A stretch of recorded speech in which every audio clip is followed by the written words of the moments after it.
these sections that the floor goes on, that is mounted, this stepped area of the floor, they have to be ground off.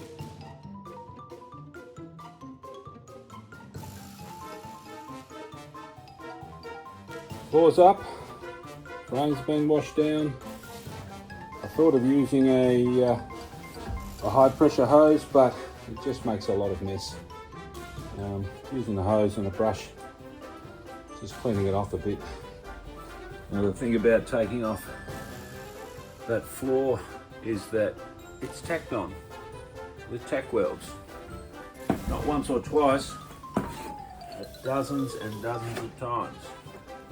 And that's actually what makes it such a difficult job. There you can see here all the way along there. And that's what holds all these rails on.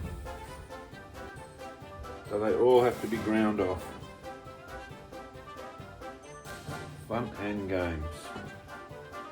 Not for the faint-hearted.